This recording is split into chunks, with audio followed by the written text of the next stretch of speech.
Hi hello.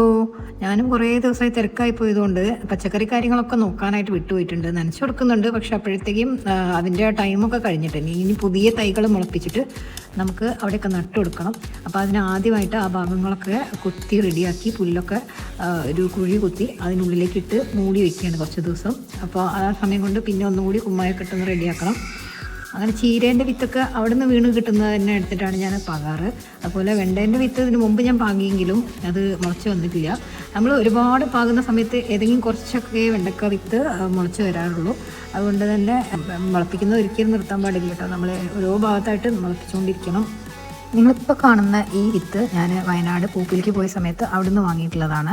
ഇത് 3-4 മണിക്കൂർ കുതിർത്തതിന് ശേഷം നമ്മൾ റെഡിയാക്കി വെച്ചിട്ടുള്ള പോട്ടി മിക്സ് ഒക്കെ റെഡിയാക്കി വെച്ചിട്ടുള്ള ചട്ടിയിലേക്ക് ഇത് പാകി കൊടുത്തിട്ടുണ്ട്. ഞാൻ ഒരുപാട് ചട്ടികളിൽ പല വിത്തും മുളപ്പിച്ചുകൊണ്ടിരിക്കും. കാരണം ഏതാണ് നന്നായി വരിക എന്ന് പറയാൻ പറ്റില്ലല്ലോ. വീടിൻ്റെ പല ഭാഗങ്ങളിലായിട്ടാണ് ഞാൻ ഈ വെണ്ട വിത്ത് കുഴിച്ചിടുന്നത്.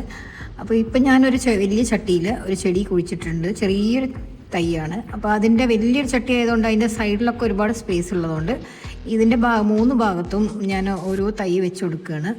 അപ്പോൾ വലിയ ചട്ടിയാണ്, അത് ഒരുപാട് മണ്ണും വളമൊക്കെ അതിലിടാൻ പറ്റും. അപ്പോൾ ഈ ഒരു തൈ വലുതായി വരുന്നവരെ നമുക്കതിൽ വെണ്ടക്കത്തൈ സുഖമായിട്ട് വളരുകയും ചെയ്യും. വെണ്ടക്കത്തൈ വലുതായി വെണ്ടക്കൊക്കെ ഉണ്ടായി കഴിയുമ്പോഴേക്കും നമ്മുടെ ഈ ചെടിയും അത്യാവശ്യം മുന്നോട്ട് മാറ്റി വെക്കാനായിട്ട് റെഡിയായി വരികയും ചെയ്യും. ഒരുപാട് വർഷങ്ങൾ മുന്നേ ഇവിടെ ഒരു ചതുരപ്പയർ ഉണ്ടായിരുന്നു കേട്ടോ. നിറച്ച കായ ഉണ്ടായിരുന്നു. ഒരുപാട് ആൾക്കാർക്ക് ഞാൻ കൊടുത്തിട്ടുമുണ്ട്. പിന്നെ എങ്ങനെയാണെന്ന് പറഞ്ഞാൽ അതിൻ്റെ വിത്തൊക്കെ ഇല്ലാതായിപ്പോയി. ഇപ്പം ഞാൻ ഏട്ടൻ്റെ ബാബൻ്റെ വീട്ടിൽ പോയ സമയത്ത് എനിക്ക് അവിടെ നിന്ന് ഇതിൻ്റെ വിത്ത് കിട്ടിയിട്ടുണ്ട്. അപ്പോൾ ഞാൻ ഇതിൻ്റെ കൂടെ തന്നെ ഒരു വിത്ത് ഇവിടെയും പാകുന്നുണ്ട്. അതുകൂടാതെ വേറെ കുറേ ചട്ടികളിലും നിലത്തൊക്കെ ആയിട്ട് പാകി കൊടുക്കുന്നുണ്ട്.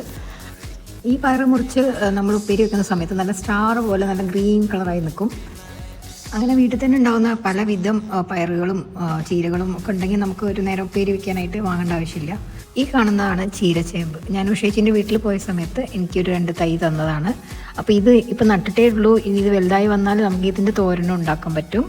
ഇത് ഹൈലി ന്യൂട്രീഷ്യസ് ആണ്. ഒരുപാട് വൈറ്റമിൻസും മിനറൽസും ഒക്കെ ഉള്ള ഒരു ലീഫാണിത്.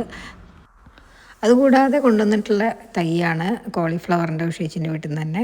അപ്പോൾ അതൊക്കെ ഒരു ചട്ടിയിൽ നട്ടിരുന്നു. അതൊക്കെ ഇപ്പോൾ വലുതായിട്ടുണ്ട്. അപ്പോൾ ഒരു ചട്ടിയിൽ ഞാൻ 3 കോളിഫ്ലവറിൻ്റെ തൈയാണ് വെച്ചിട്ടുള്ളത്. പക്ഷേ വലിയ കുഴപ്പമൊന്നുമില്ല. അവർ 3 ഭാഗത്തേക്കായിട്ട് ഇങ്ങനെ വിരിഞ്ഞ് നിൽപ്പുണ്ട്. അപ്പോൾ ഇനി കുറച്ച് കഴിയുമ്പോഴേക്കും നമുക്ക് കോളിഫ്ലവറൊക്കെ ഉണ്ടായി തുടങ്ങും.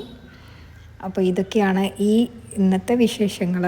അപ്പോൾ ഇനിയൊരു അടുത്ത വിശേഷമായിട്ട് ഞാൻ അടുത്ത ദിവസം വരാം. ബൈ.